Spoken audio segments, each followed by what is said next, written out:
This is National Native News. I'm Brian Bull, sitting in for Antonia Gonzalez. This year's New York Fashion Week made history by featuring the first Native American designer. The show coincided with the first of its kind Indigenous New York Fashion Week. Reporter Carol Ann Duro has more. Jamie Okuma, Shoshone Bannock, Wailaki, and a member of the La Jolla Band of Indians, is known for her intricate beadwork and clothing designs. At New York Fashion Week, Okuma showcased pieces adorned with graphics of dentalium shells, flowers, elk teeth, and butterflies. The models walked in dresses made of silk, bamboo, and cotton. Okuma is the very first Native American designer to be included in New York Fashion Week. Nearby, the inaugural Indigenous New York Fashion Week was hosted by Relative Arts, an Indigenous fashion community space. The show featured 25 Indigenous artists from all over the world. Kinsale Drake, who is Diné and the founder of the Indian Girls Book Club, modeled for the runway. The energy was just something that was so exciting and buzzy, and it felt like you can't erase us.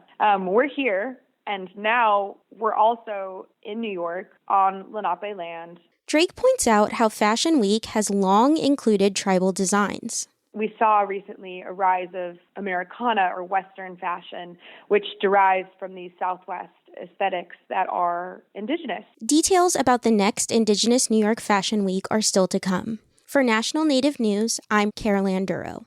A sculpture honoring the last chief of the Wenatchee tribe has been delivered and erected at a developing art installation in Wenatchee, Washington.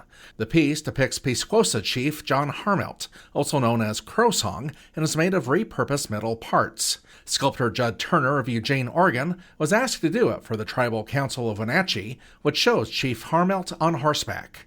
Turner says it's the most meaningful public piece he's ever done, but he didn't take the invitation lightly when he first talked to city officials about the sculpture. I said, I'm a white guy, right? You're asking me to do a tribal subject for a tribe, and I want to make sure that you know that I'm non-native and that is okay with the tribe and that you're aware of that. And he said, oh, yeah, we understand that. And I said, I can only do this with tribal oversight and guidance. I'm handling somebody else's cultural traditions, and I want to do that as carefully and respectfully as I can. More pieces will be installed at Wenatchee's Memorial Park to create Pequotha Plaza.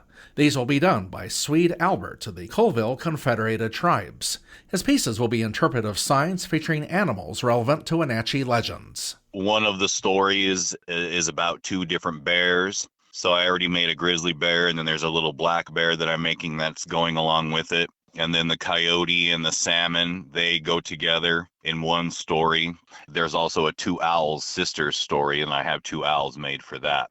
One more fabricated story that I'm making, and it's for the Wenatchee peoples. They asked me to do like a representation of a basket, like a berry basket. They were really prominent in basket making and weaving, and that's a lot of the artifacts that are still left. As a Wenatchee descendant, Albert says it's deeply meaningful for him to work on this project. The Pequotha Plaza's dedication ceremony will be held October 13th.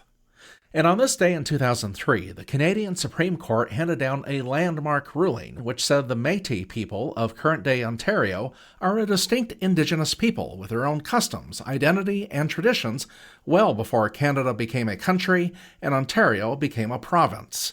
The 10-year legal battle started with the Métis father and son, Steve and Roddy Powley, who refused to plead guilty to hunting moose without a license because of their tribal identities. The ruling empowered Métis people across Canada, and September 19th is called Powley Day. This is National Native News. I'm Brian Bull.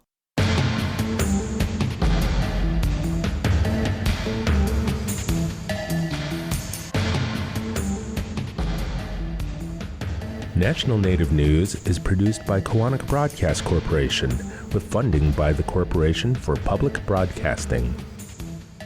Support by AARP. AARP creates and connects people to unique tools and programs, helps conserve personal resources, and tackles issues that matter most to individuals, families, and communities. More at aarp.org.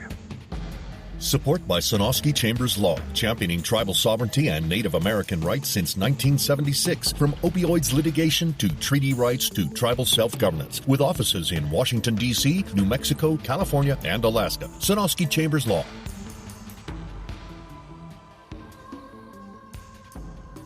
Native Voice One, the Native American Radio Network.